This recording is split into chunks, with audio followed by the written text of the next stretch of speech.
Atención, Nikola Tesla narra su experiencia con Edison y predice el futuro en 1926. El encuentro con Edison fue un evento memorable en mi vida.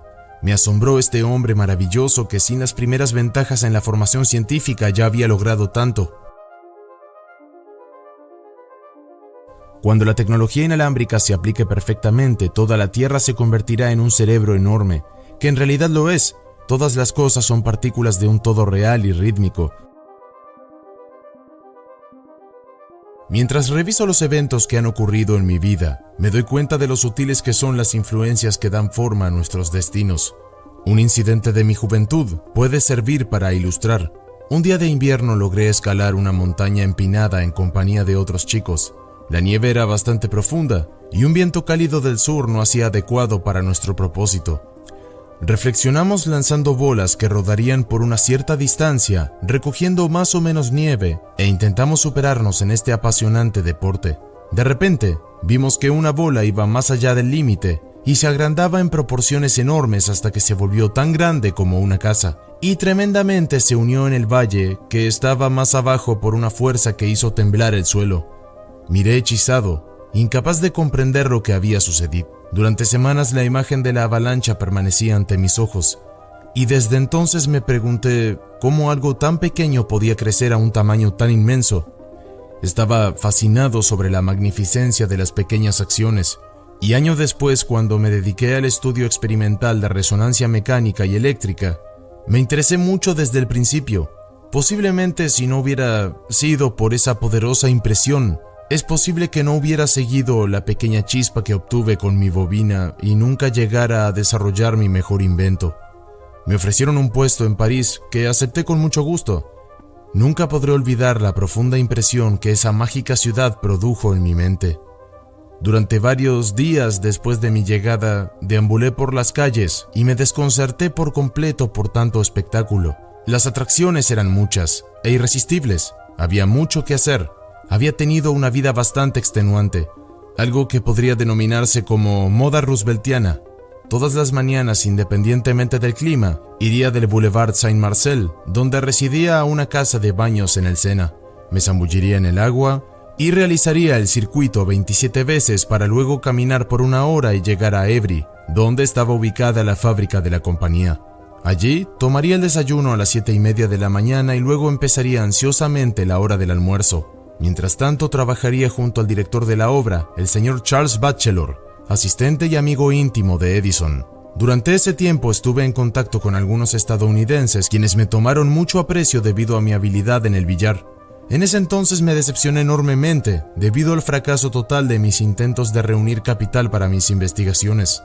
Y cuando el señor Batchelor me presionó para que fuera a Estados Unidos con miras a rediseñar las máquinas Edison, estuve decidido a probar mi fortuna en esa tierra de la promesa dorada. Vendí mis modestos activos, aseguré alojamiento y llegué a la estación de ferrocarril. Mientras el tren salía, en ese momento descubrí que mi dinero y boletos habían desaparecido. ¿Qué haré?, era la pregunta. Tuve mucho tiempo para deliberar, pero tuve que decidir mientras corría junto al tren, con sentimientos opuestos surgiendo en mi cerebro como oscilaciones de condensador. La solución, ayudada por la destreza, llegó en el último momento, y al pasar por las vivencias habituales, logré embarcarme rumbo a New York con los restos de mis pertenencias, algunos poemas y artículos que había escrito, y un paquete de cálculos relacionados con las soluciones de una integral irresolvible, además de los planos de mi máquina voladora.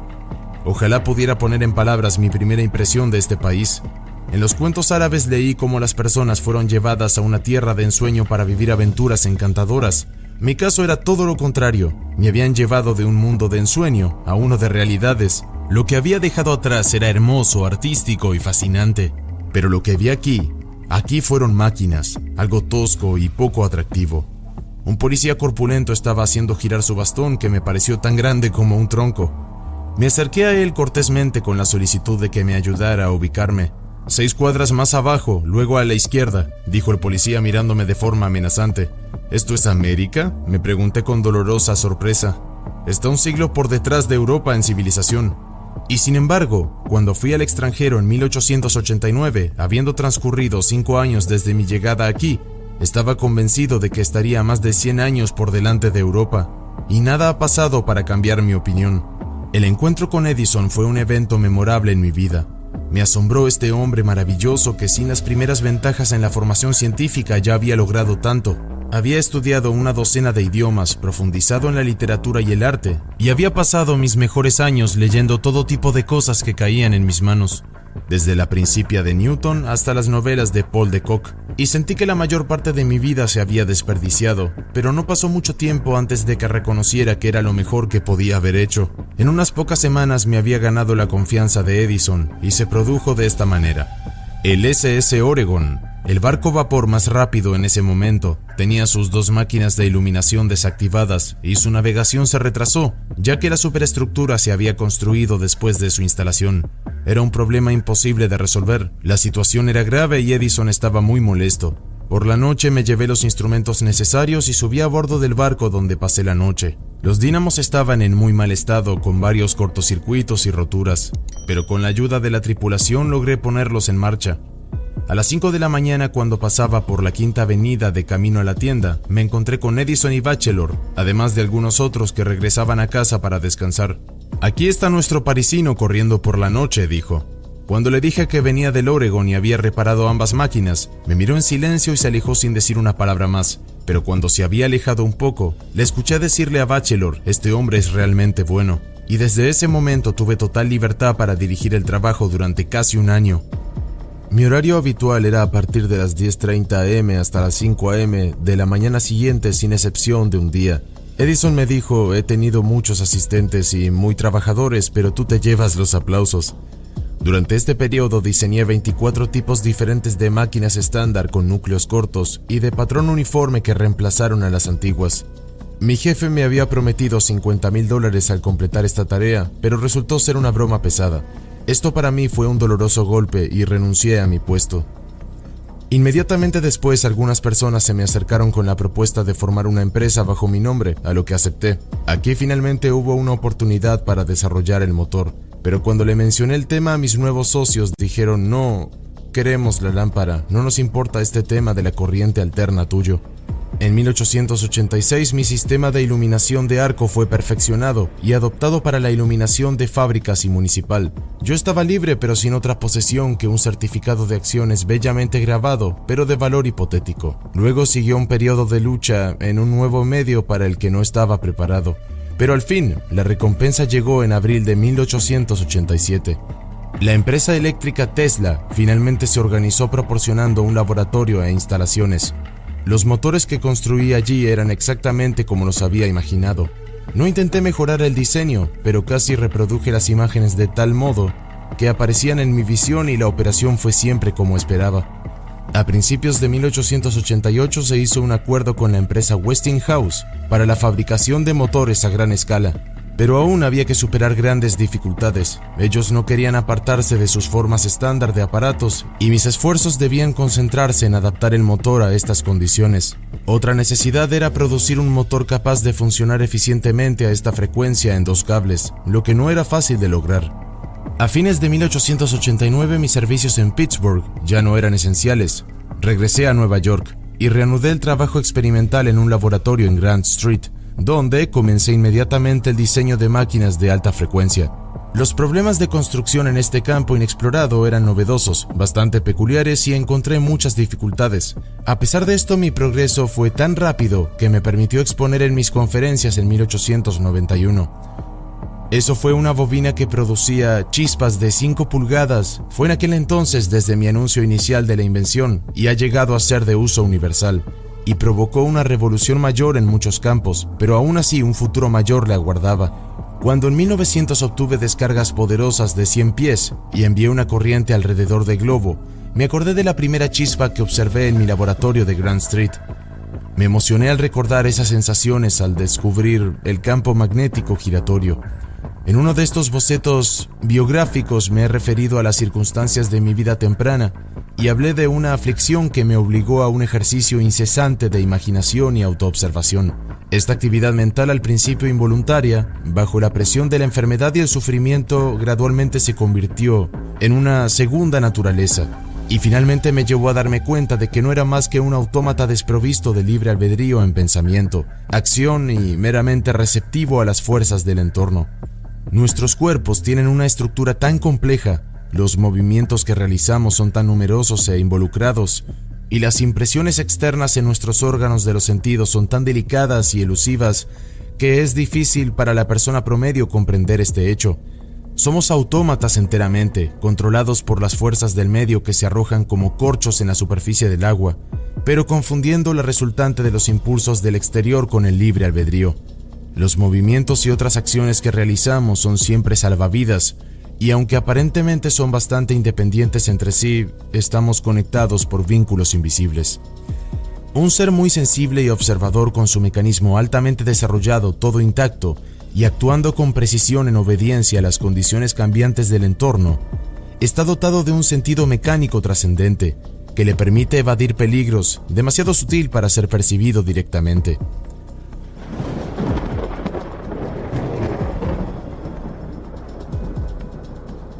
La vida de la abeja reina será el futuro de nuestra raza, decía Nikola Tesla. Vendrá un nuevo orden de género con la mujer como superior. La comunicación se hará instantáneamente con un simple equipo de bolsillo. Los aviones viajarán por los cielos sin tripulación, conducidos y guiados por radio. Se transmitirá una enorme potencia a grandes distancias sin cables. Los terremotos pronto serán cada vez más frecuentes. Las zonas templadas se volverán frías o tórridas. Y algunos de estos impresionantes desarrollos, dice Tesla, no están tan lejos. A los 68 años, Nikola Tesla se sienta tranquilamente en su estudio, revisando al mundo que ha ayudado a cambiar previendo otros cambios que deben venir en el avance de la raza humana. Desde el inicio del sistema inalámbrico, Tesla dice: vi que este nuevo arte de la electricidad aplicada sería de mayor beneficio para la raza humana que cualquier otro descubrimiento científico, pues prácticamente elimina la distancia. La mayoría de los males que padece la humanidad se deben a la inmensa extensión del globo terrestre y a la incapacidad de los individuos y las naciones para entrar en contacto cercano.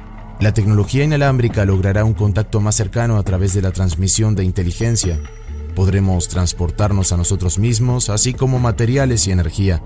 Cuando la tecnología inalámbrica se aplique perfectamente, toda la Tierra se convertirá en un cerebro enorme, que en realidad lo es. Todas las cosas son partículas de un todo real y rítmico. Seremos capaces de comunicarnos entre nosotros instantáneamente, independientemente de la distancia. Y no solo eso, sino que a través de la televisión y los teléfonos nos veremos y escucharemos unos a otros tan perfectamente como si estuviéramos cara a cara a pesar de distancias intermedias de miles y miles de millas. Y los instrumentos a través de los cuales podremos hacer esto serán asombrosamente simples en comparación con nuestro teléfono actual. Una persona podrá llevar uno en su bolsillo. Tesla predijo grandes cambios en nuestra vida diaria. Podremos presenciar y escuchar eventos, la toma de posesión de un presidente, el juego de una serie mundial, los estragos de un terremoto o el terror de una batalla, como si estuviéramos presentes ahí mismo. Cuando la transmisión inalámbrica de energía sea un hecho, se revolucionará el transporte comercial y la transmisión. Las imágenes en movimiento ya se han transmitido de forma inalámbrica a corta distancia. Más adelante la distancia será ilimitada. Es más probable que el periódico local se imprima de forma inalámbrica en el hogar durante la noche. La gestión doméstica, es decir, los problemas de calefacción, luz y mecánica, todo esto se facilitará a través del beneficio de la energía inalámbrica. Las fronteras internacionales se borrarán en gran medida y se dará un gran paso hacia la unificación y la existencia armoniosa de las diversas razas que habitan el mundo.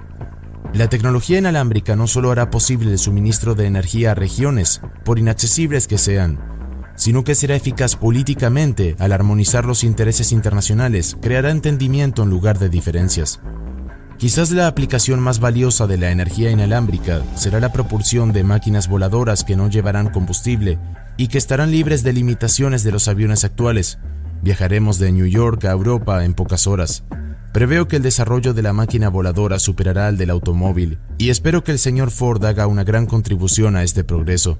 Se resolverá el problema de estacionar automóviles y se adecuarán caminos separados para el tráfico comercial y particular.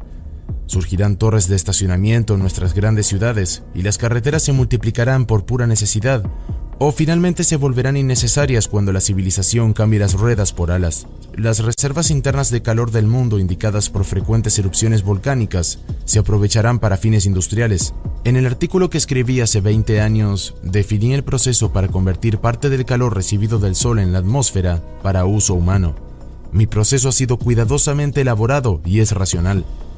El señor Tesla considera el surgimiento de la mujer como uno de los presagios más profundos para el futuro.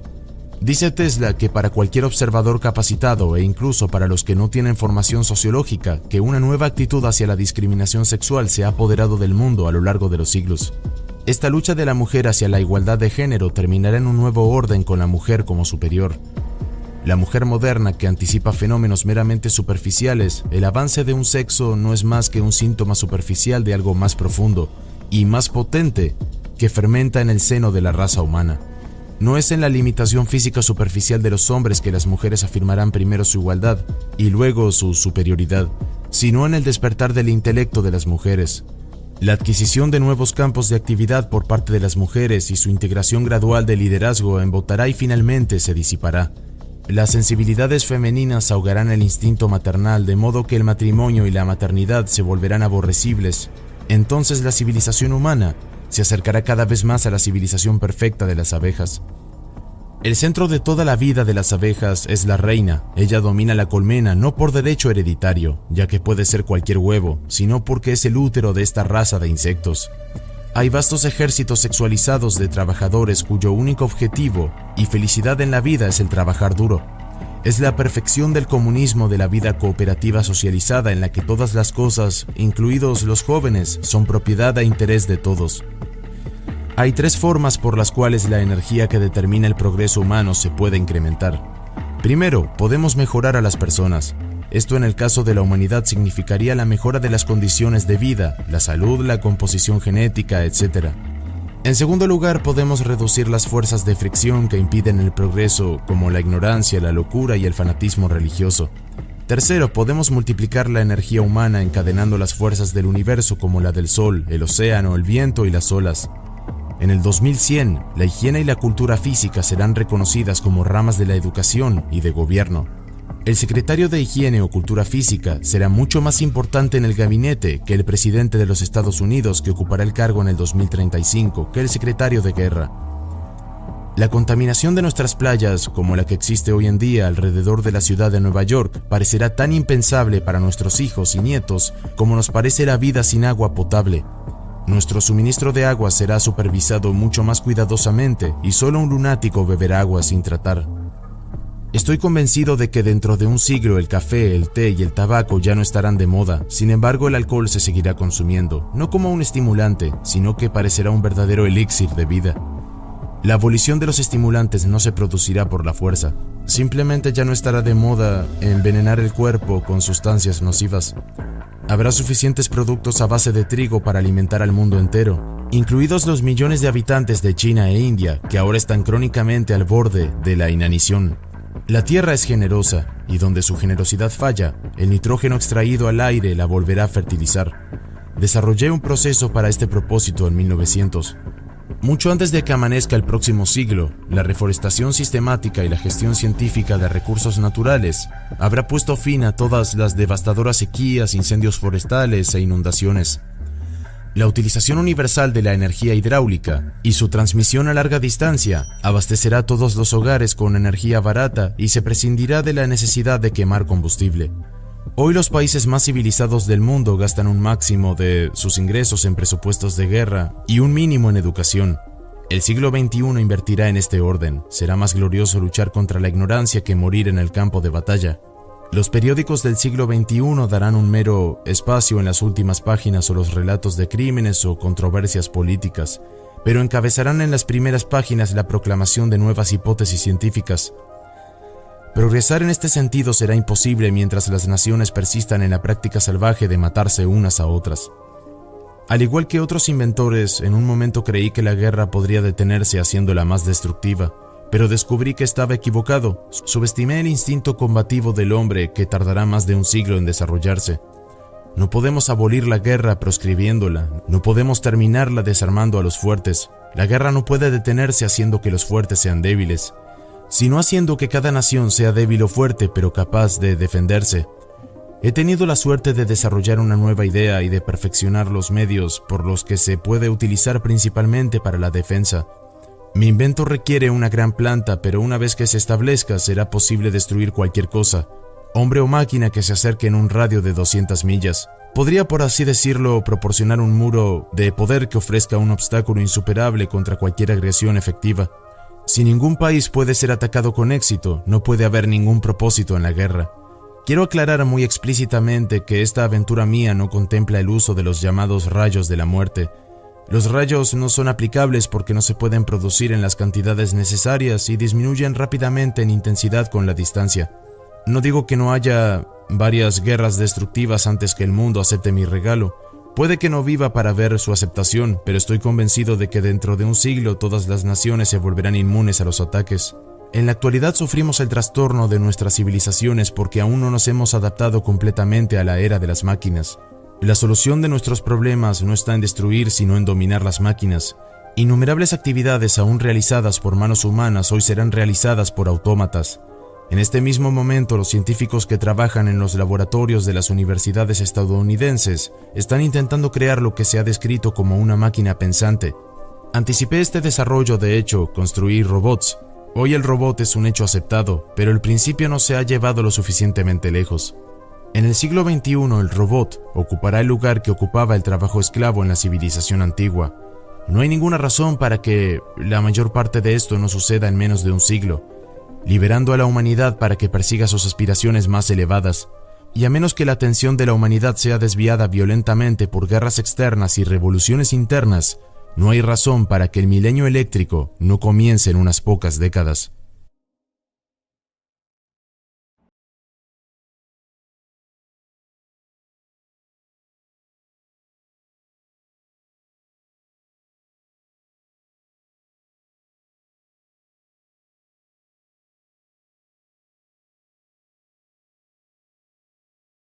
Esto es Universo Consciente. Si te ha gustado este video, puedes dar like, comentar o suscribirte. ¡Vamos, inténtalo! Te estamos esperando.